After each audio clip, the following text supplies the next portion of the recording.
শুভ সকাল বন্ধুরা। রাধে রাধে।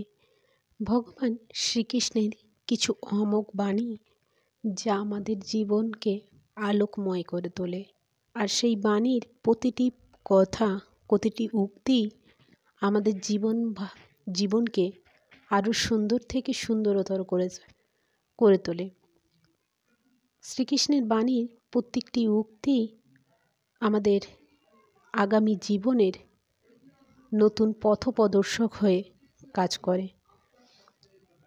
শ্রীকৃষ্ণ বলেন, এই জড় প্রকৃতিতে আমরা অধ্যক্ষতায় ক্রিয়াশীল। আমরা যখন ভৌতিক জগতে বিস্ময়কর অনেক কিছু ঘটতে দেখি, তার পিছনে একজন নিয়ন্তা রয়েছে বলে আমাদের বোঝা উচিত। নিয়ন্ত্রিত না হলে কোনো কিছুরই প্রকাশ হতে পারে না। নিয়ন্তার কথা বিবেচনা না করাটা শিশুসুলভ নির্বুদ্ধিতা। একটি শিশু যেমন একটি মোটর গাড়ি চলতে দেখে মনে করতে পারে যে কোনো ঘোড়া বা পশুর দ্বারা চালিত না হয়ে মোটর গাড়িটি নিজে নিজে চলছে, কিন্তু পরিণত বুদ্ধিসম্পন্ন যে কোনো মানুষই মোটর গাড়ির কারিগরি ব্যবস্থাপনার কথা জানে। সে সর্বদা জানে একজন মানুষ বা চালক সেই ব্যবস্থাপনার পিছনে থেকে গাড়িটি চালিয়ে নিয়ে যাচ্ছে।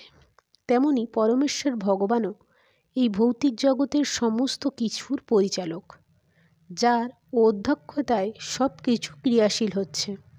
ভগবান জীবকে তার অবিচ্ছেদ্য অংশরূপে স্বীকার করেছেন, যে বিষয়কে ভগবদ্গীতাতে বিশদভাবে আলোচনা করা হয়েছে। এক বিন্দু সমুদ্রের জলে যেমন গুণগতভাবে সমস্ত সমুদ্রের জল থেকে অভিন্ন, এক কণা সোনাও যেমন সোনা, ঠিক তেমনি জীব পরমাত্মা ঈশ্বর ভগবান শ্রীকৃষ্ণের অপরিহার্য অংশ হওয়ার ফলে ভগবানের সমস্ত গুণই তার মধ্যে অনুপরিমাণে বিদ্যমান। কেননা প্রতিটি জীবই ক্ষুদ্র ঈশ্বর, অধস্তন ঈশ্বর। আমরা প্রকৃতির উপর কর্তৃত্ব করার চেষ্টা করছি, যেমন এখন আমরা অন্তরিক্ষ অথবা অন্যান্য গ্রহকে নিয়ন্ত্রণ করার চেষ্টা করছি, ঠিক পৃথিবীকেও তার কক্ষপথে পরিচালিত হওয়ায় ভগবান শ্রীকৃষ্ণ তার সচেষ্টা করেছেন।